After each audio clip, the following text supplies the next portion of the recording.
सोचिए, एक 23 साल का नौजवान फांसी के फंदे को देखकर मुस्कुरा रहा है।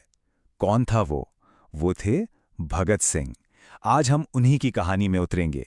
एक ऐसे क्रांतिकारी की कहानी जिनकी शहादत ने, यकीन मानिए, करोड़ों दिलों में आज़ादी की वो आग जलाई जिसने ब्रिटिश साम्राज्य की नींव तक हिला दी। इनकलाब जिंदाबाद, ये सिर्फ दो शब्द नहीं हैं। ये एक पूरी की पूरी मशाल थी, एक ऐसी चिंगारी जिसने पूरे देश को रोशन कर दिया। और इस मशाल को थामने वाले, इसे जलाने वाले इंसान का नाम था भगत सिंह। तो चलिए आज उसी शख्सियत को थोड़ा और करीब से जानते हैं, जिनके एक नारे ने पूरे देश को जगाकर रख दिया था। सिर्फ 23 साल, सोचिए तो जरा। इतनी सी उम्र में आखिर ऐसा क्या था उनके जीवन में? ऐसा क्या हुआ कि उन्होंने देश के लिए अपनी जान तक कुर्बान करने का इतना बड़ा फैसला कर लिया? चलिए आज उनके इसी असाधारण सफर को, उनके इस छोटे से मगर बेहद पावरफुल जीवन को जरा करीब से देखते हैं। तो कहानी की शुरुआत करते हैं उनके बचपन से। और माहौल ऐसा था मानो क्रांति के बीज पनपने के लिए जमीन पहले से ही तैयार की जा चुकी हो। 28 सितंबर 1907, इस दिन जन्मे भगत सिंह के लिए देशभक्ति कह सकते हैं कि उनके खून में ही थी। उनका परिवार कोई मामूली परिवार नहीं था, वो तो क्रांतिकारियों का एक पूरा घराना था। पिता, चाचा, दादा, परिवार का हर सदस्य भारत की आज़ादी के लिए अपनी जान हथेली पर लेकर घूम रहा था। और फिर आया वो दिन, वो मनहूस दिन जिसने सब कुछ बदल कर रख दिया। सोचिए, महज 12 साल की उम्र थी उनकी, और उस बच्चे ने अपनी आंखों से जलियांवाला बाग का वो भयानक खूनी मंजर देखा। उस दिन उस बच्चे के दिल में जो दर्द और गुस्से की आग भड़की ना, उसी आग ने उनके जीवन की दिशा हमेशा हमेशा के लिए तय कर दी।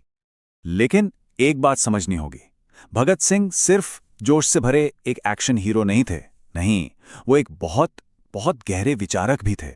उन्होंने कार्ल मार्क्स को पढ़ा, लेनिन को पढ़ा, दुनिया भर में जहां जहां क्रांतियां हुईं उन सब के बारे में पढ़ा।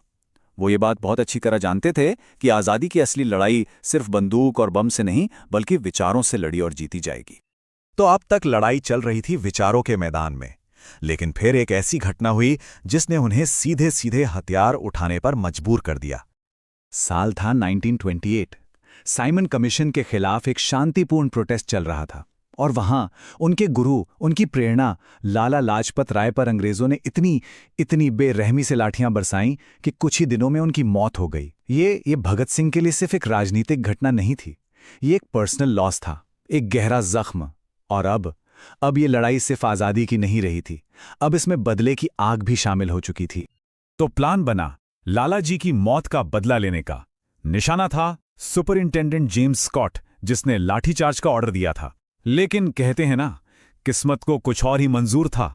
उस दिन पहचानने में एक बहुत बड़ी गलती हो गई और स्कॉट की जगह मारा गया असिस्टेंट सुपरिंटेंडेंट जेपी सॉन्डर्स। अगली सुबह जब लाहौर की नींद खुली तो शहर की दीवारों पर पोस्टर लगे थे जिन पर साफ साफ लिखा था, लाला लाजपत राय की मौत का बदला ले लिया गया है। और इस ऐलान के साथ ही भगत सिंह और उनके साथी भेष बदलकर अंग्रेजों की पकड़ से कोसों दूर निकल चुके थे। और यहीं से शुरुआत हुई उस मशहूर केस की जिसे आज हम लाहौर षड्यंत्र केस के नाम से जानते हैं। मगर भगत सिंह वो छिपकर बैठने वालों में से कहां थे? अब उन्होंने कुछ ऐसा करने की सोची जो किसी के भी दिमाग में नहीं आ सकता था। एक धमाका, हां, एक धमाका, लेकिन ऐसा धमाका जिसका मकसद किसी की जान लेना नहीं, बल्कि सोई हुई, बहरी हो चुकी ब्रिटिश हुकूमत के कान के पर्दे फाड़ देना था। उनका निशाना क्या था?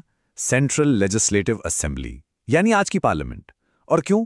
क्योंकि वहां अंग्रेज दो ऐसे दमनकारी कानून पास करने वाले थे जो भारतीयों के बचे कुचे हक को भी हमेशा के लिए खत्म कर देते। ये बिल कौन से थे? एक था पब्लिक सेफ्टी बिल और दूसरा ट्रेड डिस्प्यूट्स बिल। मतलब समझिए, एक कानून कहता था कि किसी को भी बिना वजह गिरफ्तार कर लो, और दूसरा कहता था कि मजदूर हड़ताल नहीं कर सकते।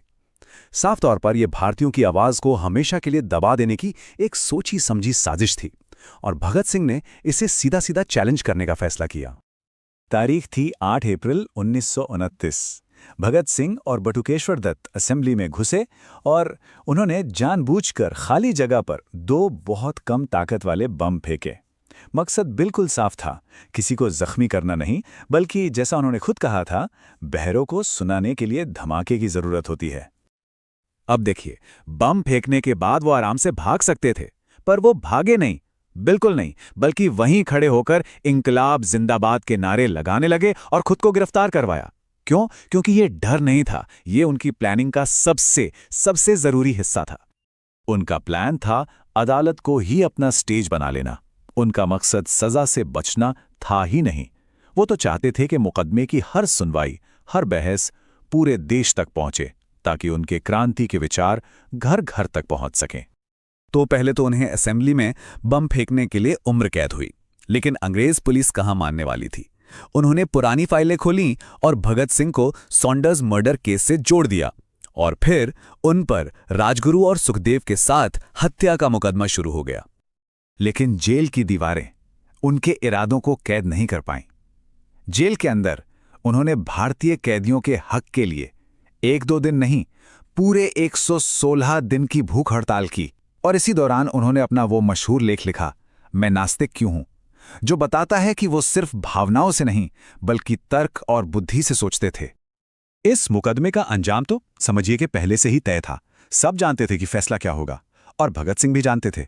वो ये भी जानते थे कि उनकी मौत उनके जीने से भी ज्यादा ताकतवर साबित होगी। पूरे देश में हर तरफ विरोध हो रहा था। बड़े बड़े नेता रहम की अपील कर रहे थे, लेकिन ब्रिटिश हुकूमत वो तो कुछ भी सुनने को तैयार नहीं थी। और फिर 23 मार्च 1931 की शाम तय वक्त से भी पहले उन तीनों वीरों को फांसी दे दी गई।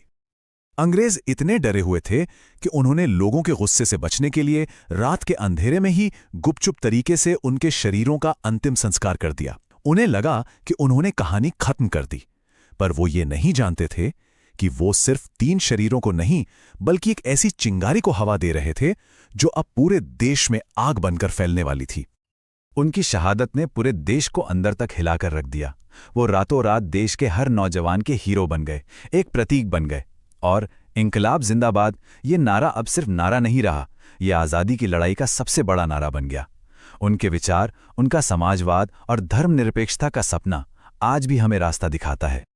तो भगत सिंह की ये विरासत आज हम सबसे एक सवाल पूछती है, क्या हमारे अंदर अन्याय के खिलाफ खड़े होने का वो जज्बा है? उनकी कहानी ये याद दिलाती है कि बड़े बदलाव के लिए हमेशा बॉम्ब और पिस्तौल की जरूरत नहीं होती। जरूरत होती है एक बुलंद आवाज की और मजबूत इरादों की। तो अगली बार जब कहीं कुछ गलत होता दिखे, तो ये सवाल खुद से पूछना जरूरी है कि मैं क्या कर सकता हूं।